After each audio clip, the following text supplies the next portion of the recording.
Welcome back. There we are. Welcome back, everybody. How was lunch? Good, good. I know I enjoyed the desserts. Why not? Well, get ready for an interactive experience where networking and exchanging business cards seamlessly intertwine, offering distinctive opportunities for professional growth and foregoing valuable connections. So I know there's only a couple of you left. If you would like to exchange your business cards, you are more than welcome to. But now let's pick off where we left off. Now imagine walking into a room where the temperature adjusts to your liking, the lighting changes to set your mood, and tasks are seamlessly automated to enhance your productivity. That's the essence of people-centric smart spaces, spaces that are designed with you in mind. This is what this session is all about. So please welcome our mediator, Gary Yu, the CEO of Total Max Homes, and the topic of the rise of the people-centric smart spaces. Oh, okay. Day 3 has been interesting.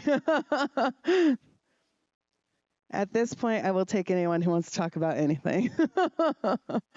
Have you been enjoying your trip? Oh, you're the next panel? No. Yep, and then just to let you guys know too, since you're next up, as soon as these guys are off, you can go back to production, get mic'd up. Yep, and then that way you guys are good to go. But how's your trip been so far? Good. Where are you guys coming in from? Dallas? Oh, fun. Yeah. Are you excited to get out of the humidity for a little bit? Oh, oh my gosh. Oh, you're just neighbors and you had no idea. Well, now you know. Now you know. New drinking buddy, right? Yeah, I feel like it's been like Texas, Canada, and India who are like our 3 like little feeders. So, yeah, gotta love the Canadians where they're just like talking about talking about Canada. Any eye on David? No. Or sorry, Gary.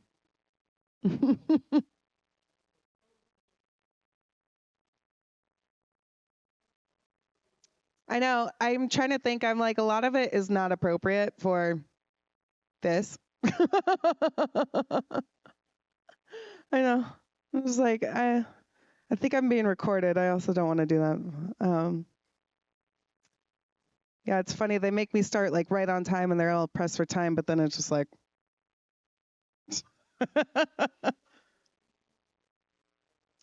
No, trust.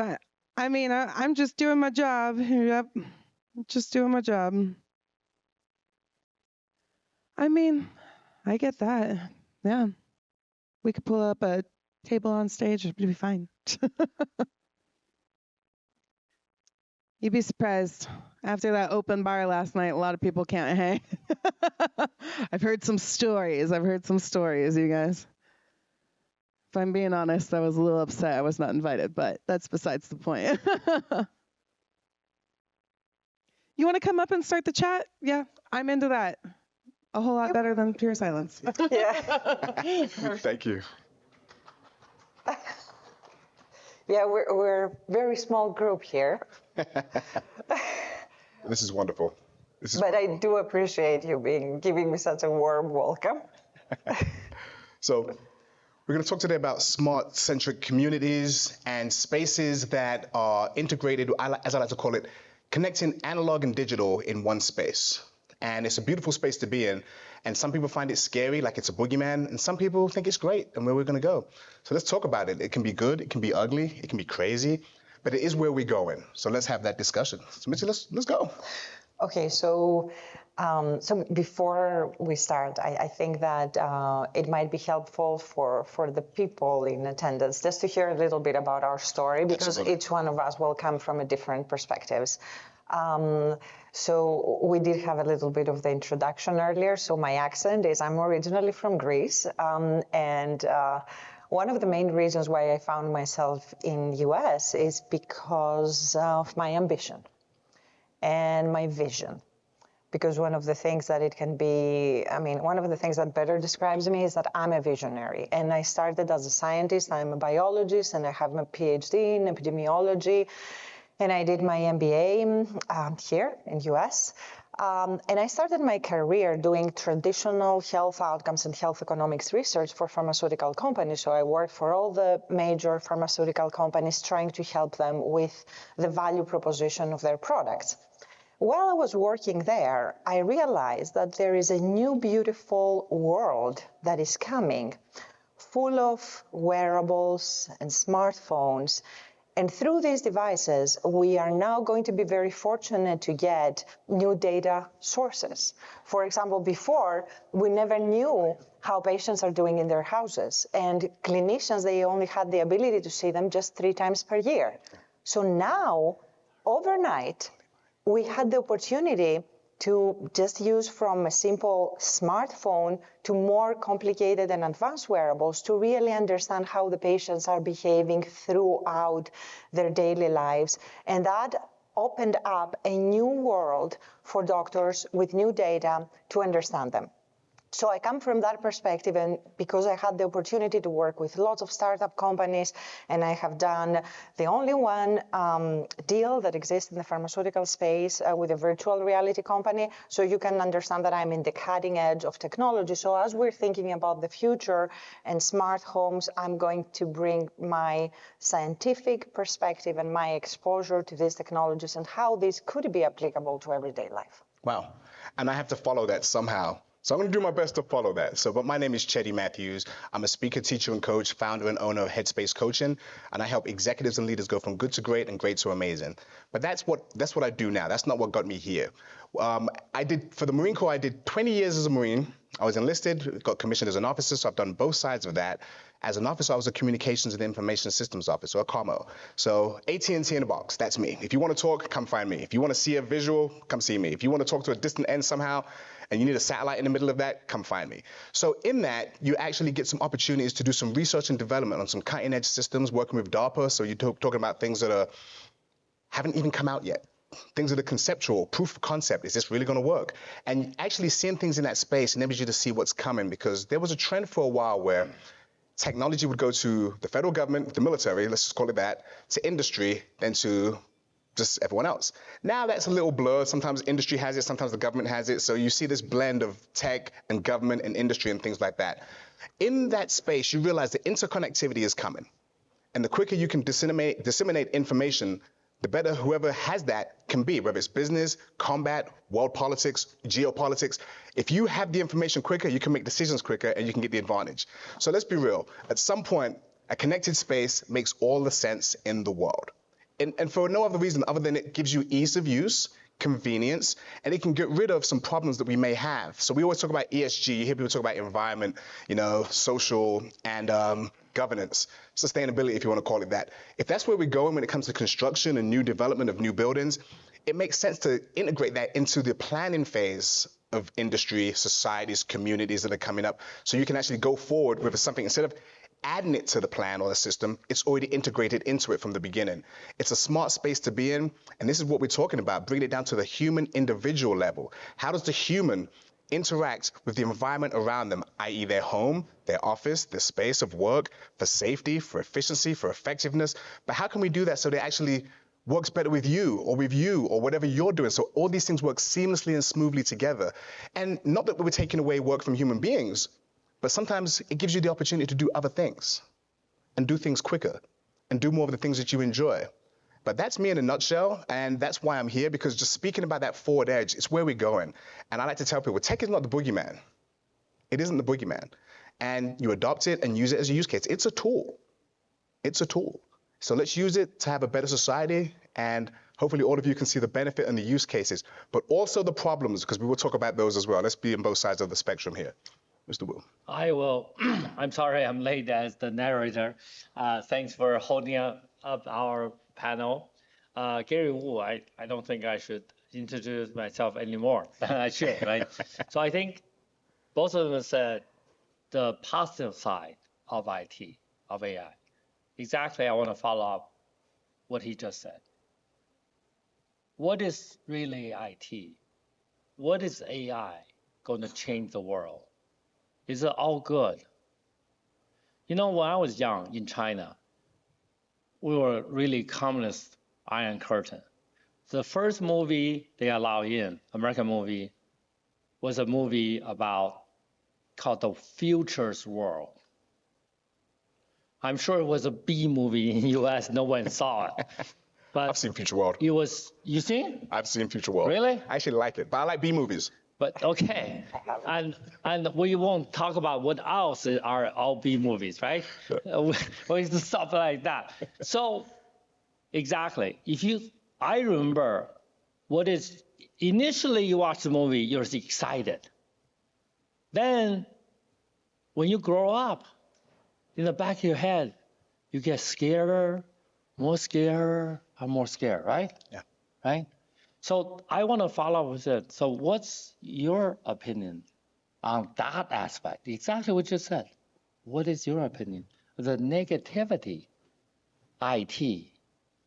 And, when people say do no evil, that means they're doing evil. Yeah. Right?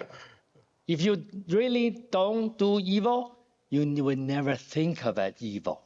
When you say do evil, you must be doing the most evil things and try to clarify. That's just logic. But Gary, if I Go ahead. just bring my own perspective, when I was working in pharma and I was brought in, as the first person to bring innovation, I had to fight a lot and challenge the status quo. So I will tell you what I have learned from that experience. Right. People are scared of everything new, and they try to fight tooth and nail for anything that is different that they already know. That's human nature. And because it's human nature, when you are an innovator and you believe that you want to change the world and make it a better space, you have to, most importantly, learn how to work through people. Yes. You need to understand first that all this resistance that you're getting that sometimes can really bring you to your knees and stop the effort is that simply people are scared. So correct. And to try anything new. So you have to adjust your attitude. So let's think about the smart homes for a second, okay? Yes. Smart homes are not for everyone. Exactly. For two reasons. Not everyone can afford them. Exactly. Secondly, not everybody wants them. You know what that's called? Hierarchy of needs. And that's okay because it's part of our world. Yes. And I was, while we were waiting for you, I was talking Sorry. with That's okay. I was talking with Cherry and I was saying to you, remember when the smartphone first came to the market? Yes. Only very few could afford it and it looked ugly. Right. But now nobody can think of that world and everybody has one. Remember it's called the Motorola brick. The brick. Oh, I remember the brick. Yes. Oh, yeah. So what I'm saying is that all these new technologies that for some may look like a science fiction, all of these technologies, they will pass the test of time, and those who are good one and will make your life better, they will stay. Well, let me just add 1 second to that. What you're talking about is almost like a utopian world and a dystopian world. Right. What bridges those two? What is the thing that manages that? That's right. It's us, the human being. No. Before you give the answer, I want to continue on both you just said. What's that called? There's a Chinese proverb about that. It's called the first one eating the crab. Oh, yeah, absolutely. That's visual, right? Yeah. So my question is this, again. We're proponents of the technology, but we're also entrepreneurs. Entrepreneurs has one issue that you actually has a business to run. So I can't agree with you more philosophically, and if the money I don't have to put up. I don't have to lose. Of course, you can raise other people money to lose it. But the problem is there's another Chinese proverb said, never be a hero, which you're saying we need to be. You know why? They said, heroes are dead. Oh. How do we deal with that? So don't be a hero to be a success person. in that relative, see, I admire heroes, but I don't want to be one. How do we deal with that? That's beautiful because you talked about the hierarchy of needs. If you're at the phase of the hierarchy where you're about self-actualization, Right. you want to change the world. That's the top, of course. How many % of the world can be there? See, that's Very the problem. few. That is the truth. That's what she just said. Yes. Smart home is also about self-actualization. So we're talking about the number 5. What about the first? What about the second? What about the third? What will happen? What always happens? What always happens, as you said, the cell phone was only for certain people. At some point, it went down. It gets cheaper as the technology gets easier to produce, or we refine certain processes. It now can go down to lower levels, and it can elevate everybody. Yes. The issue with any technology is always going to be whether it's a digital divide, an algorithmic divide, any kind of a divide is going to cause you a disparity. Yes. And the quicker we can get to some kind of a balance and bring everything up, all ships rise in the tide. Yes. And if you have one segment or one sector that's not doing that, you're going to start to see issues and problems because it becomes, as we see in human nature, the haves and the have-nots. Perfect. What he's saying in marketing we call segmentation marketing into a niche small enough it's not going to destroy your budget, right? Right. Exactly, right? Please, my lady, you continue. But Gary, you're raising a very good point about being a hero or being the guy that makes the money. Right. I have to tell you that in this world, both. She's gonna be. You know why? Let me give you some background of the lady. Okay, she's Greece, the greatest philosopher in history, Aristotle, Plato. I mean, no one in history will ever touch them, not even with 100 million mile pole. That's why she's gonna go philosophical on me.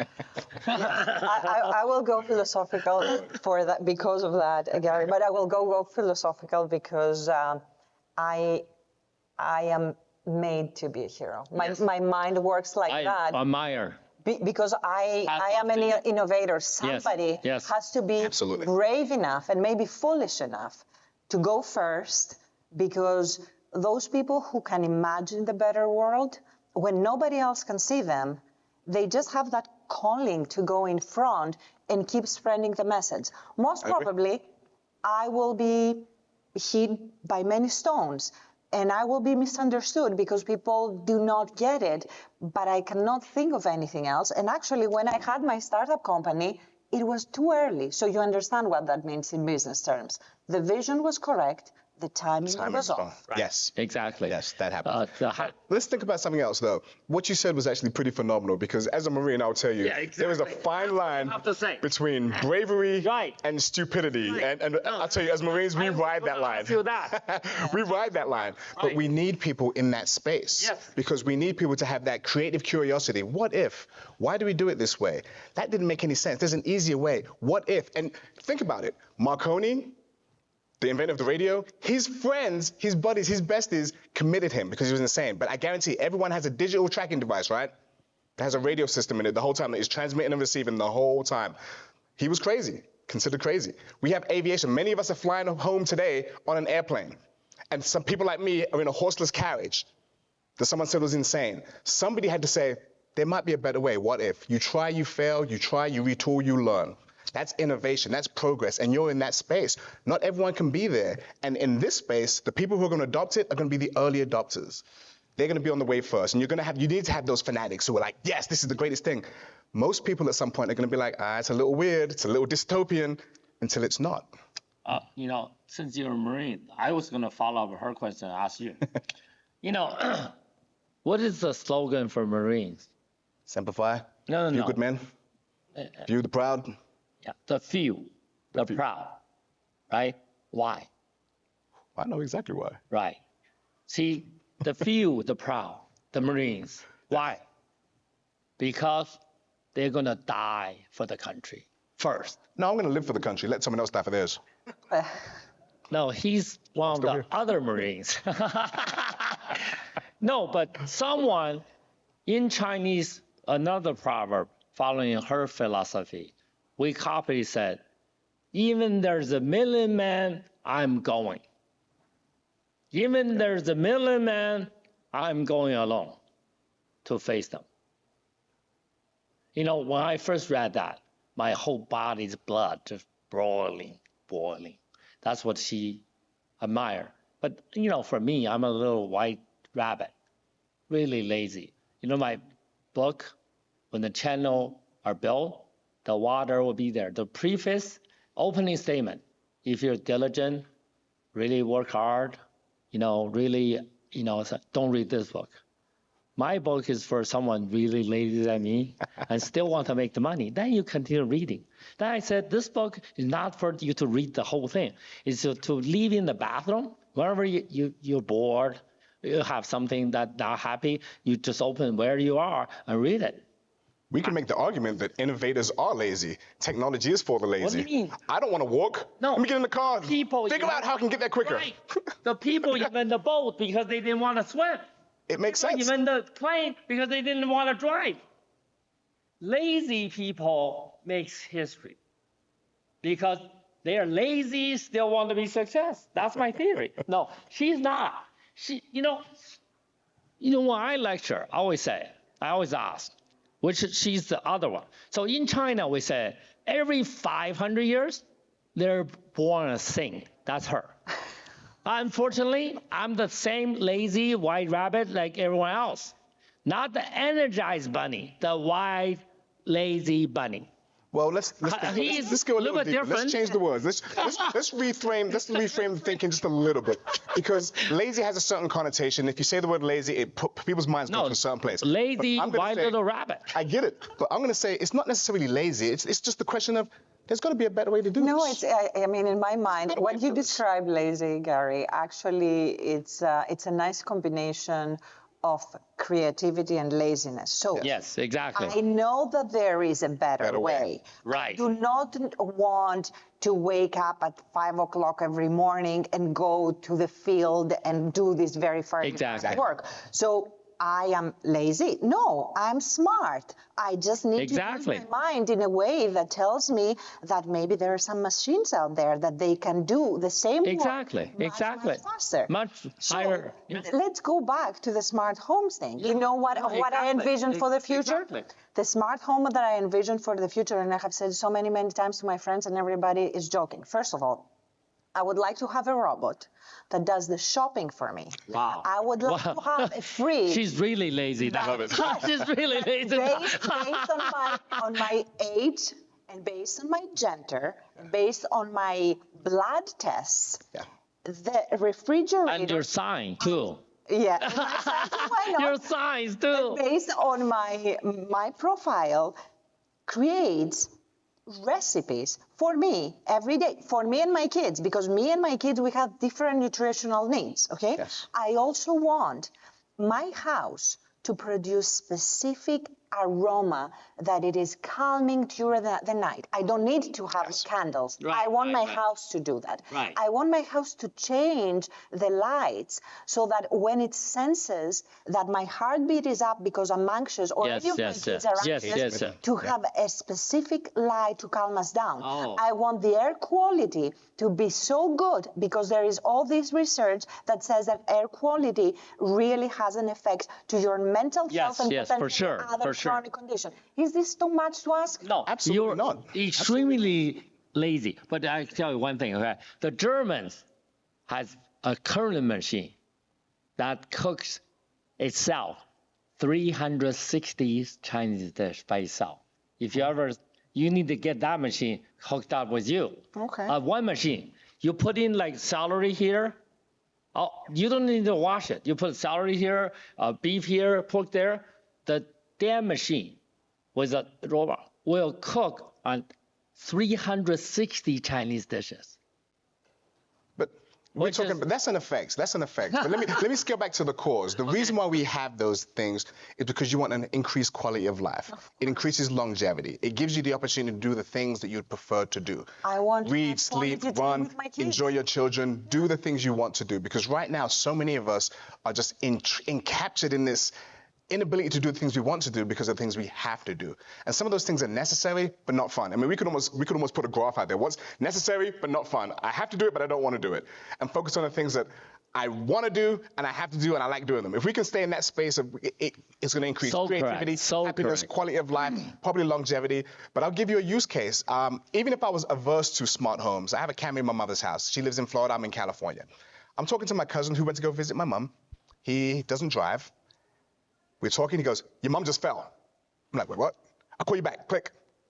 I'm like, a few minutes go by, no call back. So I'm like, what's going on? I go to the camera.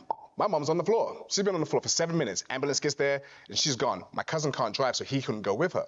So you can see he's frantic and just like a little worried. It took me an hour and a half to find out what hospital she was in. And then it took me another hour for them to let me speak to someone who would tell me the status of my mother.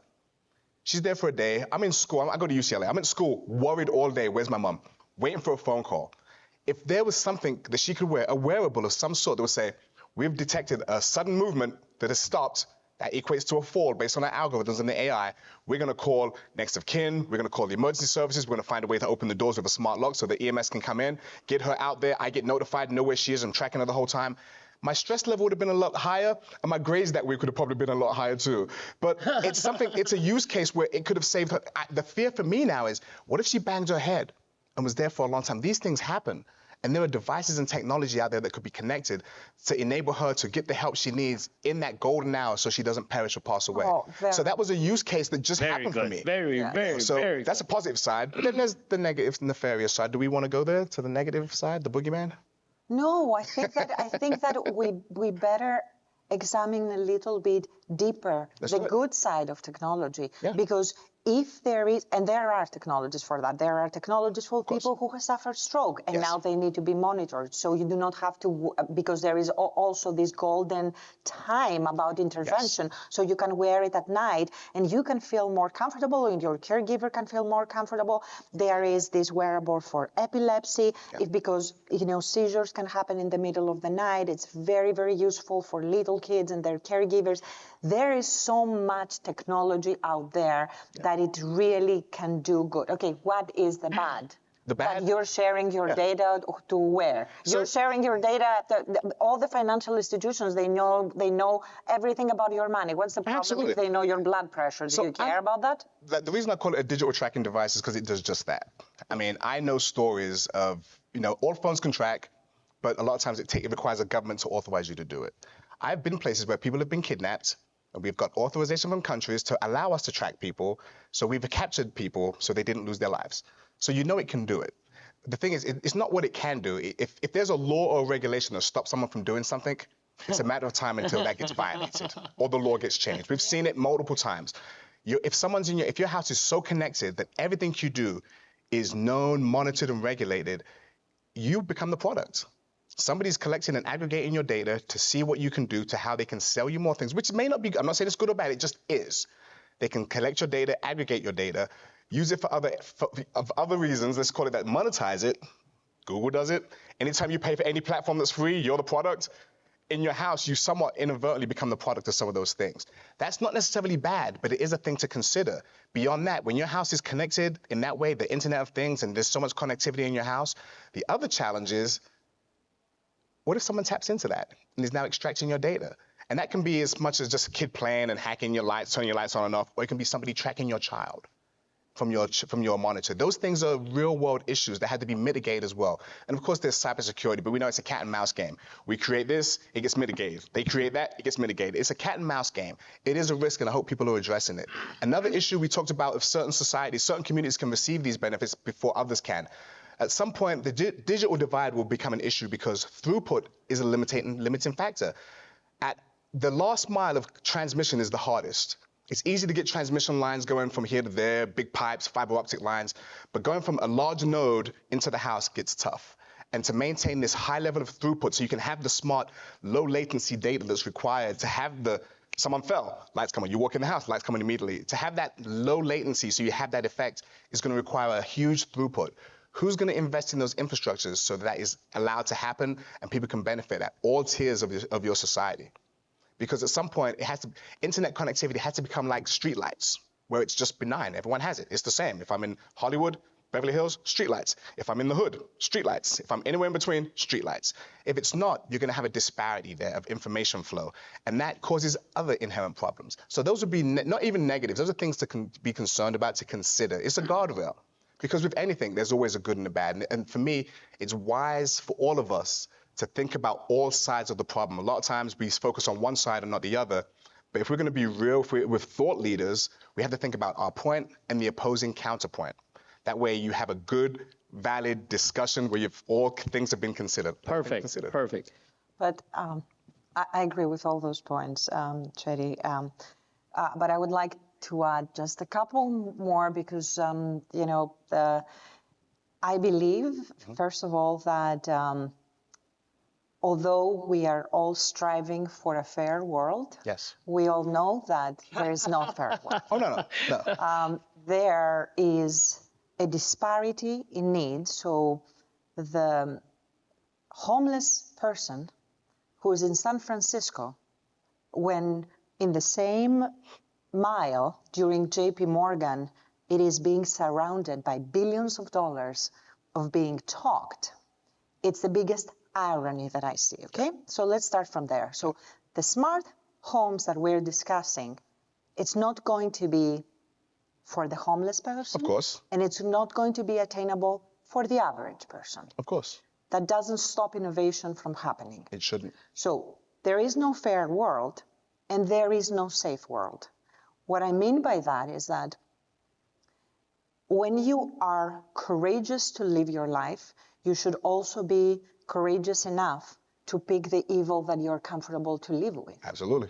So between being homeless and fighting if you're going to be alive because you do not have shelter, and being in a smart home where you're afraid that your data is going to be hacked, think about it like it feels very problematic to me when I think about it, because I do believe in good in people and I do strive for the best, knowing though I'm not so romantic that there is no fair world, okay?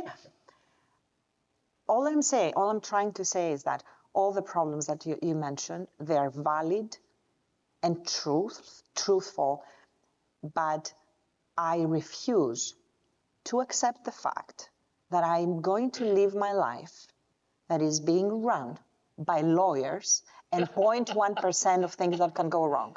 That's my personal stand on it. That's actually fine. It's actually a great point. And for me, you have to address both. If you address both sides, it's a lot safer. Yeah. We can talk about airplanes are safe, but if you don't think about all the things that can go wrong, they will probably go wrong, and you will learn the hard way. So it's good to have the discussion on both ends. It really is. And truth be told, innovation has to start with the people who can afford it first, who can get excited about it, to make it cool, so that more people research it, so it gets cheaper, so more people can have access to it, then it becomes the thing. I used to joke years ago, I'd call electricity electricery. There was a show in England where this man came from the past and came to the 70s, and he was like, electricery! And it used to make me crack up because for him it's magic. But at some point, electricity was magic. So when they called it electricery, it was kind of funny because now it's just electricity. It's just everywhere. It's ubiquitous. But there was a time when it wasn't. And hopefully at some point, smart systems will become that way too. Because the strange thing is, if you go to San Fran, I guarantee somebody who is unhoused probably has an iPhone that's probably more advanced than mine, which is bizarre and strange in and all of itself, but technology permeates. But you're right about the hierarchy of needs. But for him, that can be the line between life and death. Absolutely. So lots of homeless people, actually, they do have access to smartphones, which is actually their lifeline. Absolutely. I really, I haven't said much at this panel at all, right? Normally, I don't let anybody talk, right? We all know me. What I'm thinking is both of them are so right. He's talking about the closed loop. She's talking about driving the loop, right? Mm-hmm. She said, I'm the front driver. He's saying, let's follow up the Marine up there, but we need the Army to follow. I love that. Say that one more time. That was beautiful. Yeah. The Marines in front, the Army follow to close the loop. Yes. Yeah.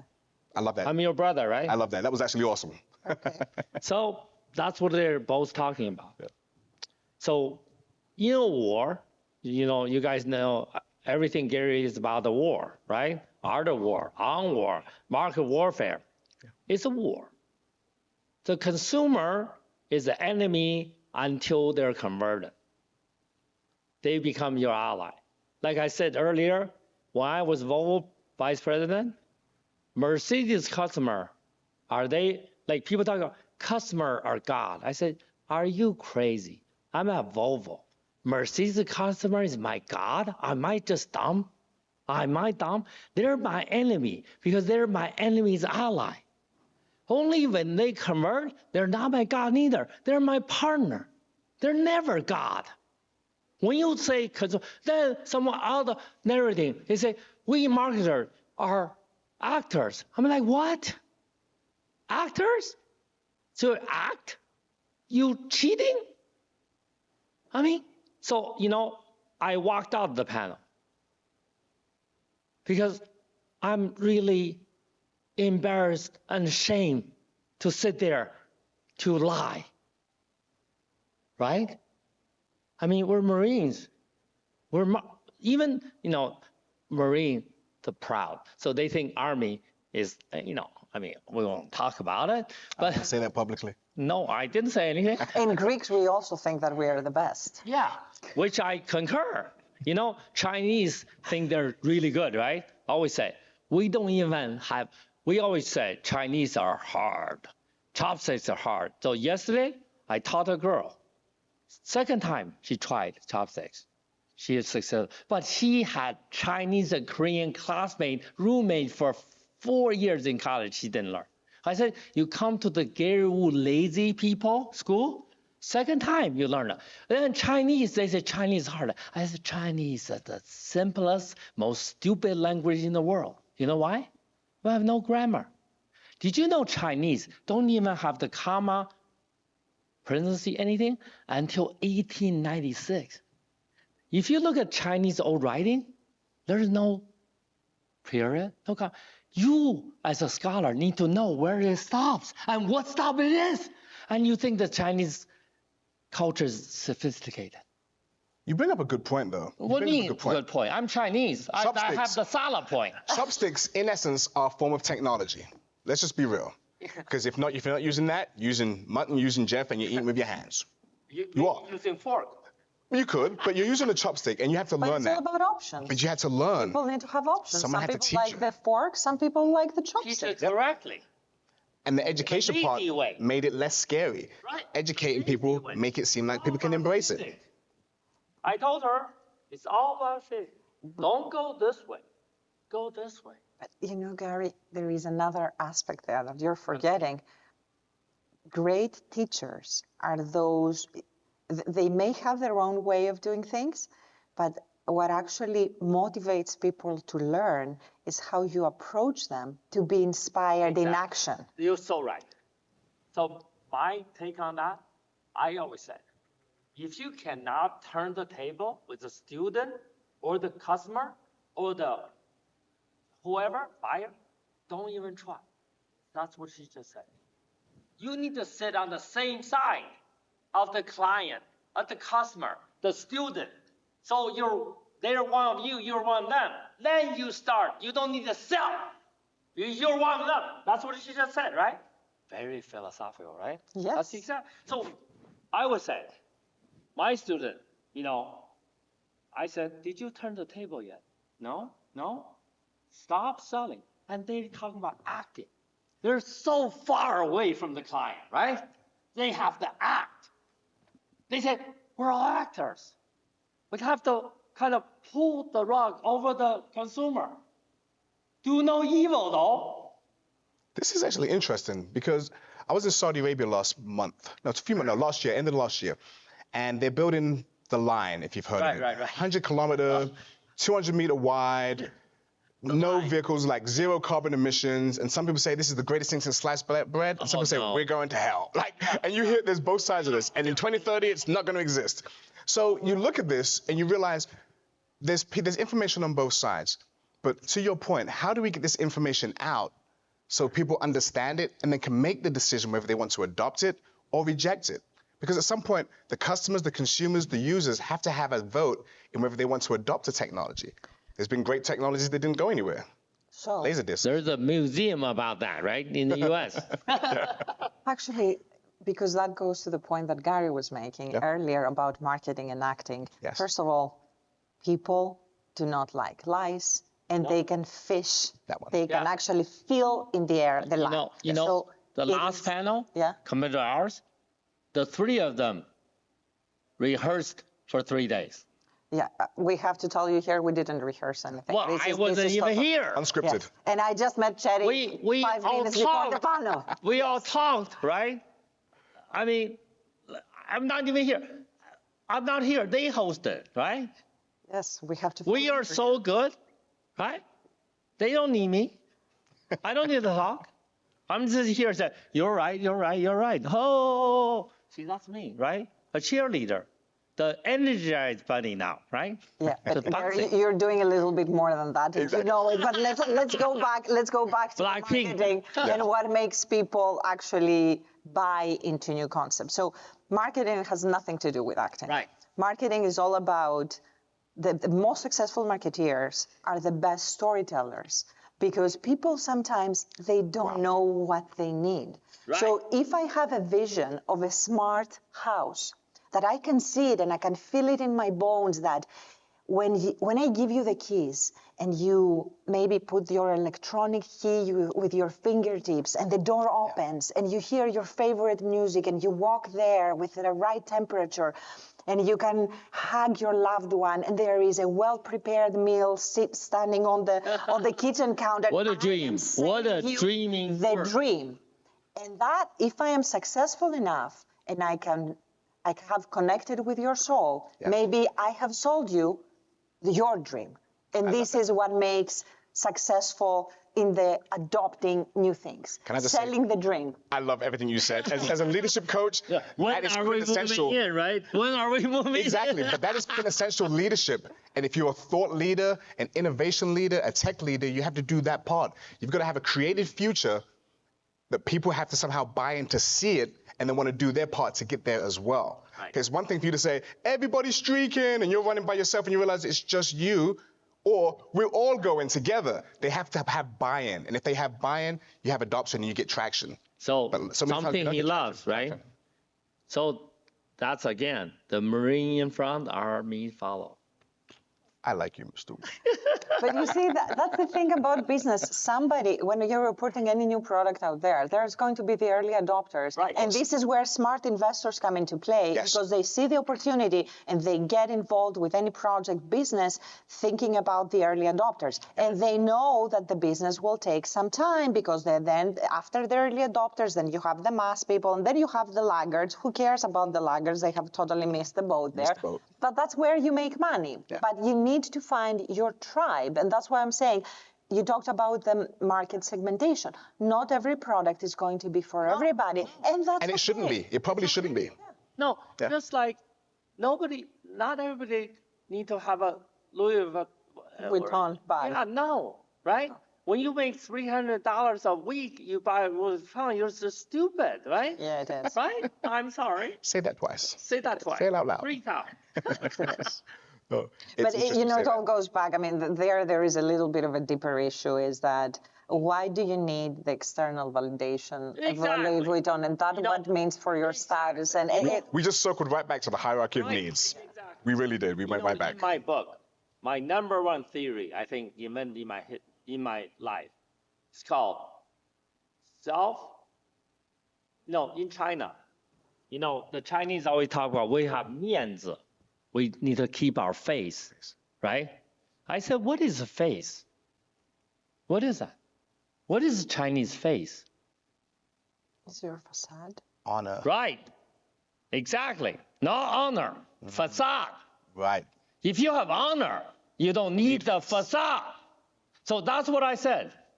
That's what I said. My best theory in history, I think, Gary Uzi mentioned, is you self-face equal to self-pity. Yeah. That's the equation. Because you don't trust yourself. So you put up the facade. It's like, if you are really know what you're able, you're not even confident. You know. So the knife from the body Newton's second law, the knife is pointing outwards, out towards others. When you have a shield, there must be a knife pointing, you're pointing at yourself. That's why you need the shield. What is that knife? Self-unsure, self-pity. So the shield is called the facade, 面子. Does that make sense? But that actually makes me think, Gary. See, now I'm a philosopher. You have to agree, that was a... Yes, you're a philosopher, but I'm a philosopher too. I have also written books, okay? No, I'm just kidding. No, I'm not kidding. And I want to tell you something that relates very, very well with what you said. So the first book that I've written, I was 17 years old. Wow. The title of that book is Don't Speak. Everything is... No, I'm sorry. Don't ask. Everything is out there, which totally reflects the 17-year-old child's mind. I was looking for answers, and I was looking for answers out there. Now that I've turned 50, I realized that the answers that I was looking for, they don't exist out there. All the answers are within me. Exactly. But the question that you're raising about the facade, I'm going to ask you a very controversial question. So what actually a person needs in order to feel fulfilled, it's more a quality of their relationships. Yes. And has nothing to do with technology. Nope. So all these smart houses, is it just another way of... self-fulfilling? No, not even that. Just filling the void of our own vanity. Self-actualization? Yeah. It is. It could be. You know, it is. You know, in the philosophy world, who is the highest philosopher? Buddha. Yeah. Buddhism is not a religion. It's a philosophy. So Buddha, he was a crown prince, beautiful wife, beautiful concubine, beautiful kids. He walked out, he looked at the world. Oh my God, the world is not what I live. So he asked his father, mother, we live this good life. Why is everybody else like that? Then nobody can give him answer. He agonied in the palace for 3 years. Then he decides to walk out. Sitting under the Joshua tree, begging for food for 13 years. Then the enlightenment of Buddha is only 3 things. Every other out of volume is not Buddha. I'm not a Buddhism. I only believe Buddha. Buddha said only 3 things. He said, the whole world, right now, we're at the end of this world. The world is filled of bitterness.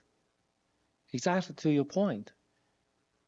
You know, if you think your life every day, about 80-90%, 80-90%, are we out of time?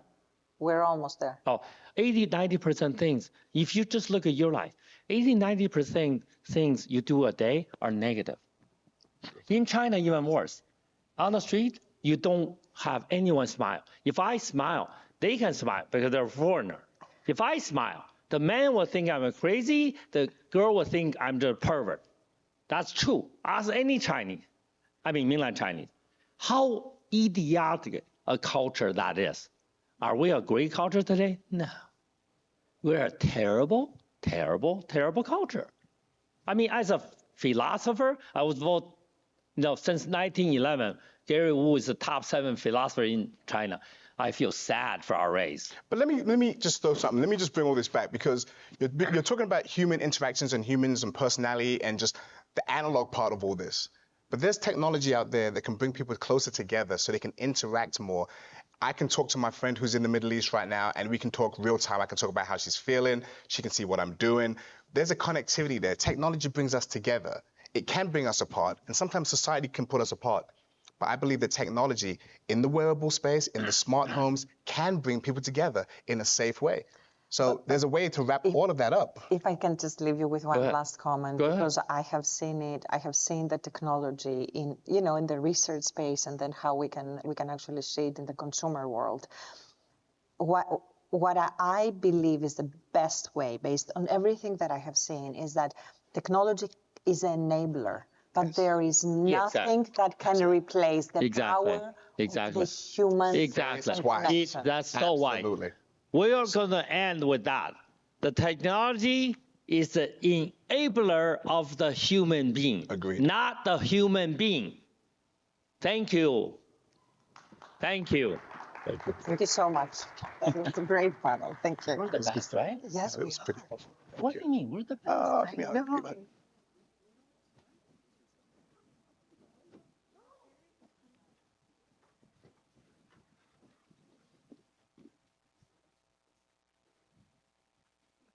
Give it up one more time for our panelists.